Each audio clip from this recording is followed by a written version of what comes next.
CNN, BBC, France, 24. I'm watching you all. I'm recording every lie. I'm archiving every distortion. I am Ibrahim Traore, and today I'm pulling off your masks. Yes, you heard correctly. I, whom you call a young military junta leader, whom you brand as a dangerous radical, whom you serve up as an anti-Western dictator, am now telling you the truth. And this time you cannot turn off your microphones. This time you cannot turn away your cameras. This time your editors cannot cut this speech, because the world you monopolize no longer exists. Because millions will hear these words now, without passing through your filters, without being subjected to your distortions, without being muddied by your lies. I am 34 years old. Every day of my life, I grew up with your lies. As a child, I would watch Africa on television. Always the same images. Children with flies, dry lands, weapons, death. This is Africa, they told us. This is what Africa is.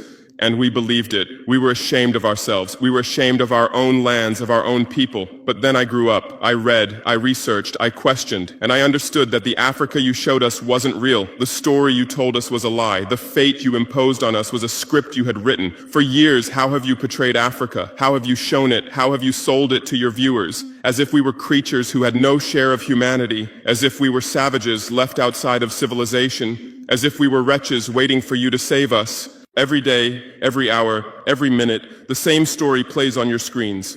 Hunger, war, disease, corruption, terror, chaos. These are the words that come to mind when Africa is mentioned. In your Africa dictionary, there are no other words. No hope, no success, no development, no resistance, no honor, no pride, no victory. So I ask you, New York Times, Washington Post, Guardian, Le Monde, have you ever made Africa's successes your headlines? How many times have you written about Rwanda's technology miracle? How many times have you shown Ethiopia's reforestation project? How many times have you praised Botswana's democratic success? How many times have you described Kenya's entrepreneurial ecosystem? No, because these don't fit your scenario. Your Africa cannot be successful. It cannot, because then how will you legitimize your exploitation? If it's not in need of help, how will you intervene? If it's not backward, how will you look down on it? Have you ever asked yourselves, has any editor sitting at their desk, any news director in a meeting, any columnist at their keyboard ever thought, why are the people of the world's richest lands poor? Here are the numbers for you, real numbers. Africa owns 70% of the world's cobalt reserves. Your cell phone, your computer, your electric car won't work without cobalt. This cobalt comes from Congo, but Congolese can't afford cell phones. Africa owns 90% of the world's platinum reserves. Catalytic converters, electronic devices, medical implants, they all need platinum. This platinum comes from South Africa, but South Africans are crushed by unemployment. Africa provides 30% of the world's gold production. Mali, Burkina Faso, Ghana, Tanzania. Gold flows like rivers from our lands. But our people swim in poverty. Africa supplies 65% of the world's diamond production. Botswana, Angola, Congo, Sierra Leone, billions of dollars worth of diamonds are extracted, but our miners live on $1 a day. Africa owns 35% of the world's uranium reserves. Niger, Namibia, South Africa. Nuclear plants run on our uranium. Paris lights burn with our uranium, but our villages have no electricity. And you still ask, why is Africa poor? No, the right question is, how was Africa kept poor while being so rich? Here's your answer. Colonialism didn't end. It changed shape. You used to come and occupy our lands. Now you come and establish companies. You used to take by force. Now you make agreements. You used to rule with the whip. Now you rule with credit. Let me give you concrete examples. With numbers, names, dates, but you'll never write about these. Glencore, Swiss-based mining giant, extracting cobalt in Congo. 2022 revenue, $256 billion. Tax paid to Congo, $500 million. That's 0.2%. Is this justice? Rio Tinto, British-Australian mining giant, extracting bauxite in Guinea, 20 million tons annually. What's left for Guinea? Environmental pollution and cancer. Total, now Total Energies, French oil giant, extracting oil in Angola, Nigeria, Congo. 2022, profit, $36 billion investment in Africa, dirty pipelines, Anglo-American, founded in South Africa but now in London. Diamonds, platinum, iron, taking everything. What it left in South Africa, 6 million unemployed miners. And these are just the tip of the iceberg. What about the invisible, the secret deals, the offshore accounts, the transfer pricing tricks? Every year, $88 billion in illegal money flows out of Africa. Who writes about this? Every year, $45 billion in aid comes to Africa. Everyone writes about this, but no one says Africa is not the continent receiving aid, it's the continent giving aid.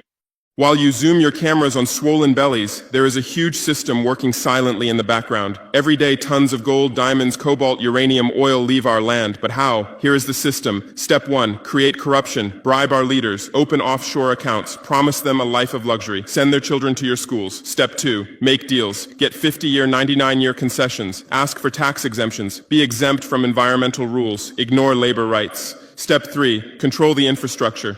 Take over ports, airports, railways, but only from the mine to the harbor. Don't build roads to the villages. Don't bring electricity to schools. Step 4, provide security. Set up private security companies. Arm them. Declare protesting. Step 5, silence the media.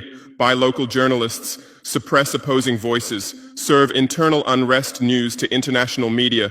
And this is how the system works. It's been working like this for 100 years, and you don't see this system. You don't want to see it, because you're part of this system too. Who are the biggest advertisers of New York Times, CNN, BBC, oil companies, mining companies, arms companies, pharmaceutical cartels, the companies that exploit Africa? You live on their money, you defend their interests, and what I'm about to tell you might cost me my life, but it's no longer time to be silent.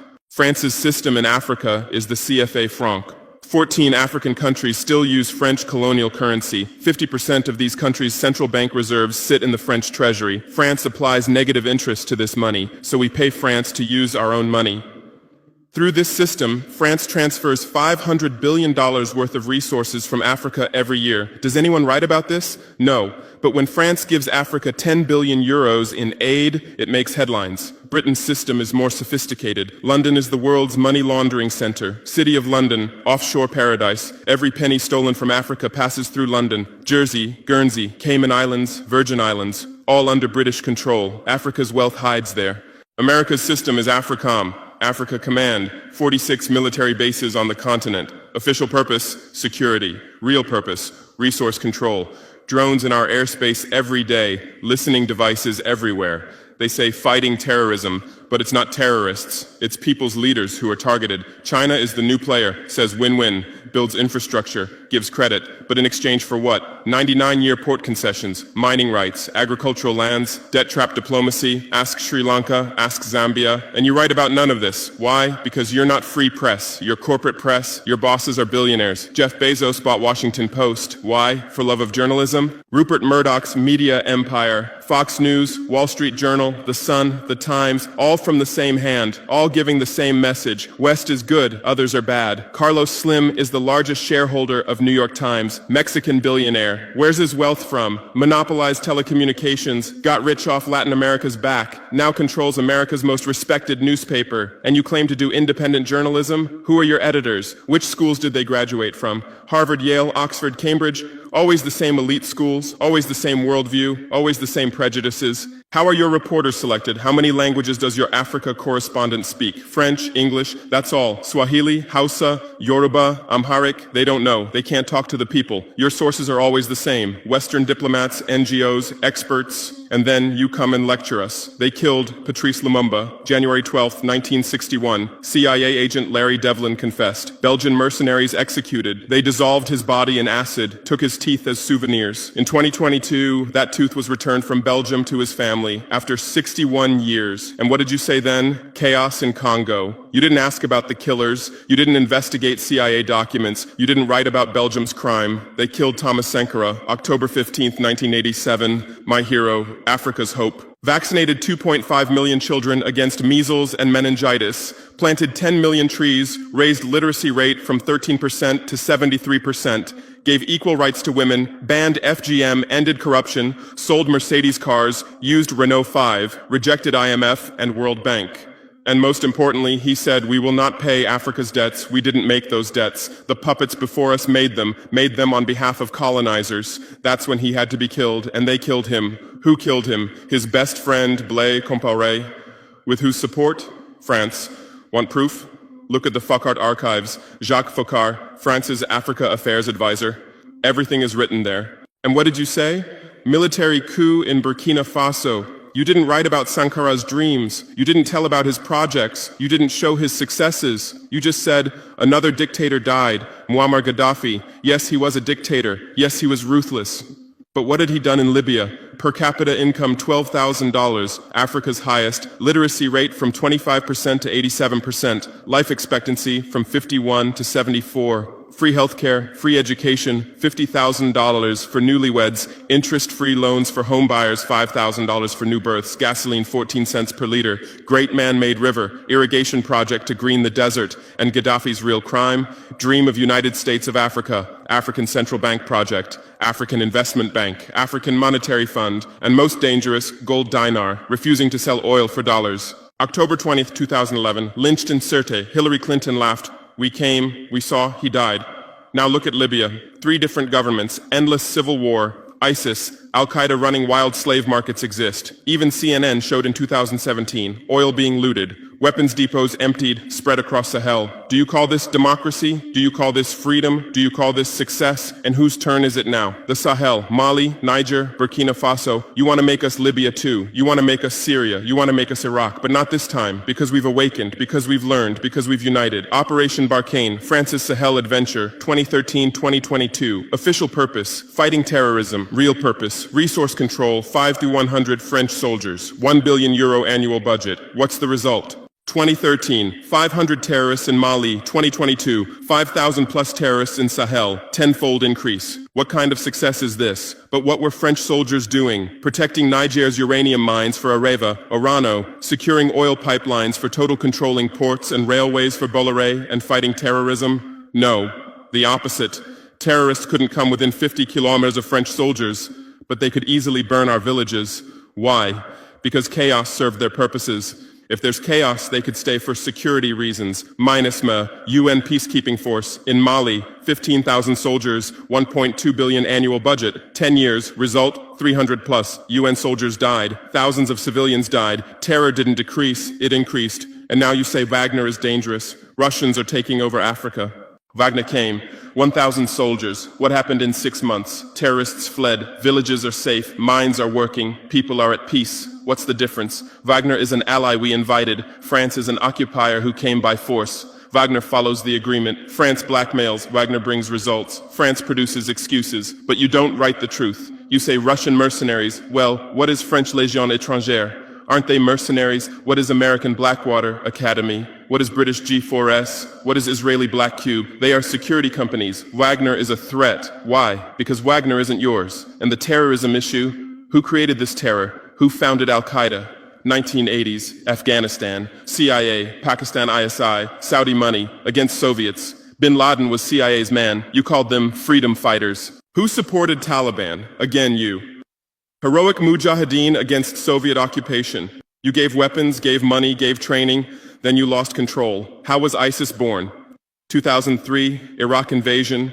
You toppled Saddam. You disbanded the army. You banned Ba'ath Party. You tortured in Abu Ghraib, and those people became ISIS. Then Syria.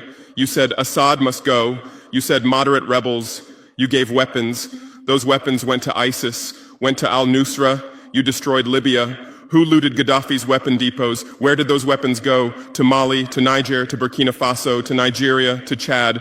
Who strengthened Boko Haram? In 2009, Nigerian police killed their leader Mohammed Yusuf. Extrajudicial execution. What did you say? Nothing. Where were your human rights organizations? Silent. Then revenge started. Boko Haram radicalized. But where did they find weapons? From Libya that you destroyed. And now you come to lecture us about fighting terrorism. You're helping us clean up the monsters you created? No, we've seen the game now. Terror is your Trojan horse. You come with the excuse of terror, you stay, you exploit. But it's over now. We'll provide our own security, we'll fight with our own methods, and we'll win. Because we are the children of this land. We know this land, we know these people. We can distinguish terrorist from villager. We don't fight from drones, from satellites, from 10,000 kilometers away like you. And we're winning. In Mali, in Niger, in Burkina Faso, terror is ending. Villages are safe. People are hopeful. Because now our own army, our own police are fighting, not for foreigners, but for the people. But you can't digest this. You say democratic backsliding. You say human rights violations.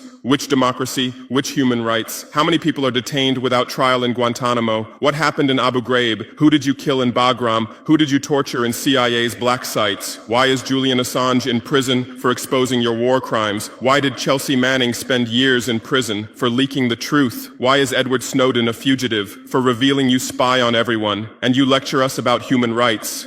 How many civilians died in your drone strikes? You say collateral damage and move on. How many weddings did you strike in Pakistan, Yemen, Somalia? How many schools did you bomb? How many hospitals did you burn? And you teach us the laws of war? Look, I come from war. I know the front. I've seen death. I've carried wounded soldiers. I've consoled mothers of martyrs. And I tell you, a real soldier protects his people. A real soldier doesn't harm civilians. A real soldier fights with honor. Your mercenaries, your drone pilots, your special forces, they're not soldiers. They're killers. They kill people by pressing buttons from 10,000 kilometers away, then go home and play with their children. We don't fight like that. We look our enemy in the face. We protect civilians. We fight with our honor. We die with our honor. And we'll win. Because the righteous win. Because those who fight with their people win. Because those who fight for their land win. Let's return to your media. I know how you work. I have friends who work within the system. There are journalists with conscience, but they stay silent. Why? Because the system silences them. Those who write the truth get fired. Investigative journalists are laid off due to budget cuts. Dissenting columnists are shown the door because reader interest has declined. And what replaces them? Experts from think tanks, NGOs, universities, all saying the same thing, all defending the same thesis. West is good, Africa is bad. So who are these experts? Where do they get their funding?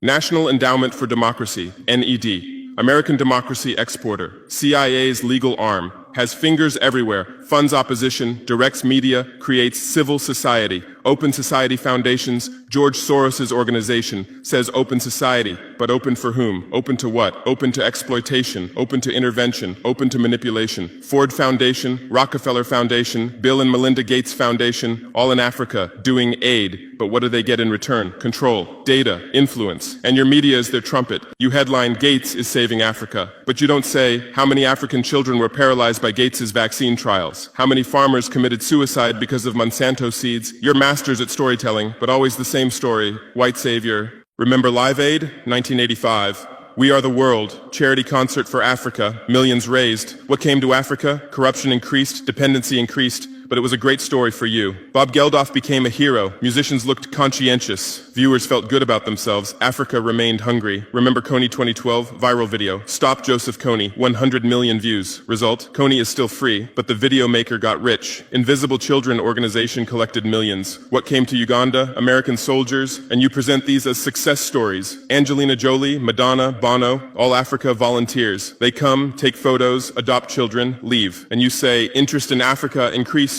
What interest? Whose interest? Interest for what? Madonna adopted from Malawi. You made headlines. But 100 children die from malaria every day in Malawi. You didn't write that, because that news doesn't sell. Bono became Africa's spokesperson, raised billions with U2 concerts, but moved his company to Netherlands to avoid taxes. Money stolen from Africa also passes through Netherlands. Did you write about this? George Clooney campaigned for Darfur, said save Darfur. Result? Sudan split. Oil remained in South Sudan. South Sudan is now in civil war. Who's getting the oil? Take a guess. And you always present these as humanitarian aid. But these are imperialism's soft face. These are exploitation's PR. Let me give you real numbers. Every year, 134 billion in aid and investment comes to Africa. Every year, 192 billion in resources leave Africa, net loss, $58 billion every year. But you only write about the incoming $134 billion.